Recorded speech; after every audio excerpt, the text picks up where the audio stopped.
नमस्कार साथियों, स्वागत है आपका हमारे YouTube चैनल में। आप छत्तीसगढ़ की किस जगह से हमारे समाचार सुन रहे हैं, कृपया कमेंट बॉक्स में लिखकर हमें ज़रूर बताएं। साथ ही हमारे चैनल को सब्सक्राइब करना ना भूलें। रायपुर से प्रस्तुत हैं छत्तीसगढ़ के प्रादेशिक समाचारों के साथ मैं रजनी शुक्ला। पहले मुख्य समाचार। रायपुर में आज से भारतीय सड़क कांग्रेस का अधिवेशन आयोजित किया जाएगा। केंद्रीय मंत्री नितिन गडकरी करेंगे शुभारंभ। भारतीय रेलवे त्योहारों पर यात्रियों की सुविधा के लिए आज से 164 विशेष रेलगाड़ियां चलाएगा। केंद्रीय पर्यावरण, वन और जलवायु परिवर्तन मंत्रालय ने पराली जलाने पर जुर्माना दोगुना कर दिया है। और छठ पूजा के तीसरे दिन कल शाम श्रद्धालुओं ने नदी के किनारे स्थित विभिन्न छठ घाटों पर डूबते सूर्य को अर्घ्य दिया। अब समाचार विस्तार से। छत्तीसगढ़ में आज 8 नवंबर से भारतीय सड़क कांग्रेस का अधिवेशन रायपुर के साइंस कॉलेज मैदान में शुरू होगा। छत्तीसगढ़ में पहली बार होने जा रहे इस 83वें अधिवेशन की रायपुर मेजबानी करेगा।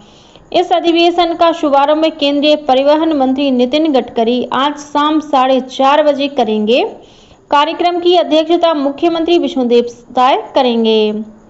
कल शाम रायपुर में आयोजित एक पत्रकार वार्ता में उप मुख्यमंत्री अरुण साव ने बताया कि 4 दिवसीय इस सम्मेलन के दौरान अनेक तकनीकी सत्र होंगे। इस सम्मेलन में 2000 से अधिक विशेषज्ञ भाग लेंगे। इसके अलावा श्रीलंका, बांग्लादेश, ऑस्ट्रेलिया, इंडोनेशिया और सिंगापुर जैसे देशों के कंस्ट्रक्शन एक्सपर्ट और वैज्ञानिक भी राजधानी पहुंचेंगे। 11 नवंबर तक चलने वाले इस अधिवेशन में रोड कंस्ट्रक्शन से जुड़ी नई तकनीक पर चर्चा होगी। उप मुख्यमंत्री श्री साव ने कल रायपुर स्थित साइंस कॉलेज परिसर के चित्रकोट हॉल में तकनीकी प्रदर्शनी का शुभारंभ किया। भारतीय रेलवे त्योहारों पर यात्रियों की सुविधा के लिए आज 8 नवंबर से 164 विशेष रेलगाड़ियां चलाएगा। रेलवे बोर्ड के कार्यकारी अधिकारी दिलीप कुमार ने बताया कि त्योहारों को देखते हुए विशेष ट्रेनों का परिचालन जारी है। भारतीय रेल द्वारा 7,700 से अधिक गाड़ियों के परिचालन की महत्ती योजना तैयार की गई है। 4 नवंबर को सबसे अधिक रिकॉर्ड संख्या में स्पेशल ट्रेनें चलाई गई और कुल मिलाकर देश के विभिन्न हिस्सों से भारतीय रेल की मदद से 3 करोड़ से अधिक यात्रियों ने सफर किया, जो कि इस साल का अपने आप में रिकॉर्ड है। स्पेशल ट्रेनों के परिचालन का सिलसिला अभी चलता रहेगा। भारतीय रेलवे ने अब तक लगभग 54 लाख यात्रियों को स्पेशल ट्रेनों से अपने गंतव्य तक पहुंचाया है। नवरात्र से शुरू हुआ यह सिलसिला अब भी जारी है। यात्रियों की सुविधा को ध्यान में रखते हुए भारतीय रेलवे द्वारा कल 9 नवंबर को 160 ट्रेनें, 10 नवंबर को 161 और 11 नवंबर को 155 ट्रेनें चलाई जाएंगी। इनमें दक्षिण पूर्व मध्य रेलवे द्वारा दुर्ग अमृतसर फेस्टिवल स्पेशल ट्रेन चलाई जा रही है। यह ट्रेन दुर्ग से 10 नवंबर को तथा अमृतसर से 9 और 12 नवंबर को चलेगी। वहीं Bilaspur Hadapsar festival special train Bilaspur से हड़पसर के लिए आज 8 नवंबर को तथा हड़पसर से बिलासपुर के लिए कल 9 नवंबर को एक फेरे के लिए चलेगी। इसके साथ ही सनतनगर रायपुर स्पेशल ट्रेन सनतनगर से रायपुर के लिए 14 नवंबर को और रायपुर से सनतनगर के लिए आज तथा 15 नवंबर को चलाई जाएगी।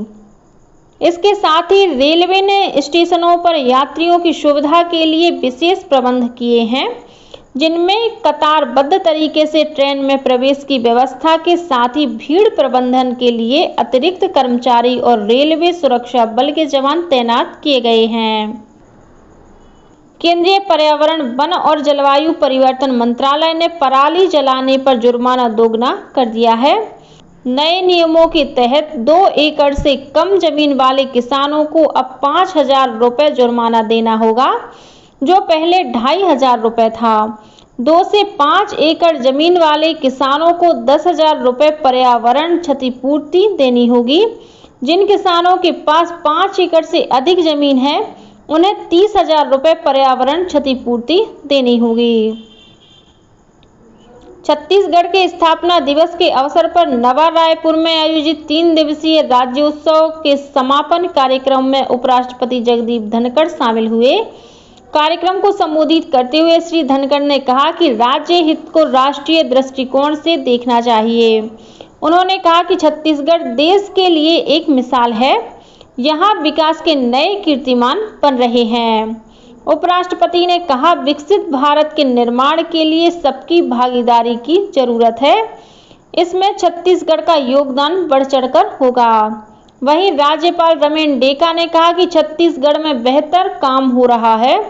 एक युवा राज्य के रूप में सरकार का उद्देश्य सिर्फ आर्थिक विकास नहीं, बल्कि समग्र विकास है, जिसमें हर नागरिक का उत्थान हो सके। इस अवसर पर मुख्यमंत्री विष्णुदेव साय ने लोक कलाकारों को प्रोत्साहित करने के लिए महत्वपूर्ण घोषणा की।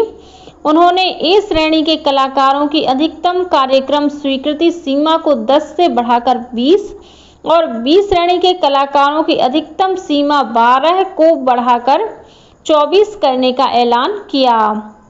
समापन कार्यक्रम में उपराष्ट्रपति ने विभिन्न क्षेत्रों में उत्कृष्ट कार्य करने वाली राज्य की विभूतियों को छत्तीसगढ़ राज्य अलंकरण सम्मान से विभूषित किया।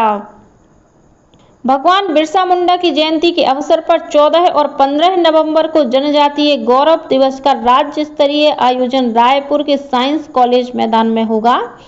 आदिम जाति विकास विभाग के प्रमुख सचिव सोनमणि बोरा ने वीडियो कॉन्फ्रेंसिंग के माध्यम से प्रदेश के सभी कलेक्टरों, जिला पंचायत के मुख्य कार्यपालन अधिकारियों और आदिम जाति विकास विभाग के सहायक आयुक्तों को सभी आवश्यक तैयारियां करने के निर्देश दिए हैं।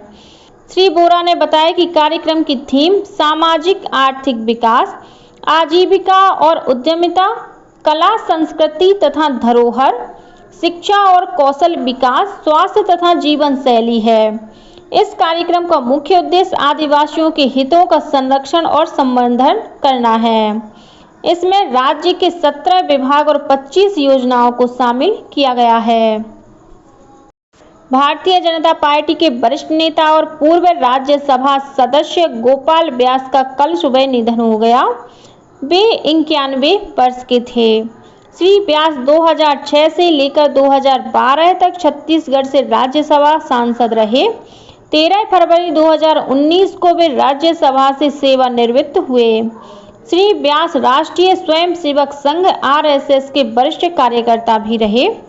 मुख्यमंत्री विष्णुदेव साय ने कल रायपुर में पुरैना स्थित श्री व्यास के निवास पहुंचकर उन्हें अपनी श्रद्धांजलि अर्पित की। व्यास जी की मंशा के अनुरूप उनका पार्थिव शरीर अखिल भारतीय आयुर्विज्ञान संस्थान एम्स को दान किया जाएगा। छठ पूजा के तीसरे दिन कल शाम श्रद्धालुओं ने नदी के किनारे स्थित विभिन्न छठ घाटों पर डूबते सूर्य को अर्घ्य दिया। प्रदेश के सभी जिला मुख्यालयों में छठ घाटों पर कल भव्य आयोजन किया गया। छठ पूजा के लिए घाटों को विशेष रूप से सजाया गया।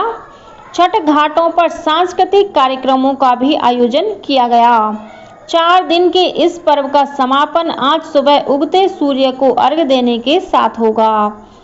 मुख्यमंत्री विष्णुदेव साय ने उत्तर भारतीय और भोजपुरी समाज सहित प्रदेशवासियों को छठ महापर्व की बधाई और शुभकामनाएं दी हैं। श्री साय ने छठी मैया से प्रार्थना करते हुए कहा है कि छठ पर्व सबके जीवन में सुख, समृद्धि और खुशहाली लेकर आए। कोरबा जिले के रावा गांव में एक एम्बुलेंस पुल से नीचे गिर गई। इस घटना में 4 लोग घायल हो गए हैं, जिनमें से 2 की स्थिति गंभीर बनी हुई है। घायलों को बेहतर इलाज के लिए अस्पताल में भर्ती कराया गया है। दुर्घटनाग्रस्त एम्बुलेंस राजस्थान की बताई जा रही है। मिली जानकारी के अनुसार इस एम्बुलेंस में जयपुर से एक व्यक्ति का शव बिलासपुर लाया गया था। इसके बाद एम्बुलेंस वापस राजस्थान जा रही थी। इसी दौरान रावा गांव के पास एम्बुलेंस अनियंत्रित होकर पुल से नीचे गिर गई। वहीं कोरबा शहर के सिविल लाइन थाना क्षेत्र के अंतर्गत ट्रेलर की चपेट में आने से मोटरसाइकिल सवार एक व्यक्ति की मौत हो गई, जबकि 2 अन्य व्यक्ति घायल हो गए हैं। बीजापुर जिले में सुरक्षा बलों ने माओवादियों द्वारा लगाए गए स्पाइक्स और आईईडी बरामद किए हैं। जानकारी के अनुसार गंगालूर थाना क्षेत्र के सुरक्षा कैंप से डीआरजी, कोबरा बटालियन और सीआरपीएफ की संयुक्त टीम गश्त पर निकली थी। इस दौरान मुतबेंडी से पीडिया जाने वाले मार्ग पर सुरक्षा बलों ने स्पाइक्स और आईईडी बरामद किए, जिसे मौके पर ही जवानों ने नष्ट कर दिया। और अब कुछ अन्य समाचार संक्षेप में। उच्चतम न्यायालय ने कल व्यवस्था दी कि सरकारी नौकरियों में नियुक्ति के लिए भर्ती के निर्धारित नियमों में बीच में किसी प्रकार का फेरबदल नहीं किया जा सकता। जांजगीर चांपा जिले के हेडसपुर गांव की निलंबित सरपंच शांतिबाई 4 दिनों से अकलतरा एसडीएम कार्यालय के सामने अनशन पर बैठी हुई हैं। न्याय नहीं मिलने पर उन्होंने आत्मदाह की चेतावनी दी है। जांजगीर चांपा जिले की सिटी कोतवाली पुलिस ने नौकरी लगाने के नाम पर करीब 1.5 लाख रुपए की ठगी करने वाले आरोपी शिक्षक को गिरफ्तार कर लिया है। दुर्ग जिले के चंगोरी गांव में कल एक युवक की तालाब में डूबने से मौत हो गई और बेमेतरा जिले के स्पेशल ब्लास्ट लिमिटेड में हुए विस्फोट मामले में शासन की ओर से श्रमिकों के अलावा अन्य शारीरिक क्षति पीड़ितों के लिए आवेदन की प्रक्रिया शुरू की गई है। पीड़ित व्यक्ति क्षतिपूर्ति के संबंध में 21 नवंबर तक आवेदन कर सकते हैं। इसी के साथ छत्तीसगढ़ के समाचारों का ये बुलेटिन समाप्त हुआ। नमस्कार।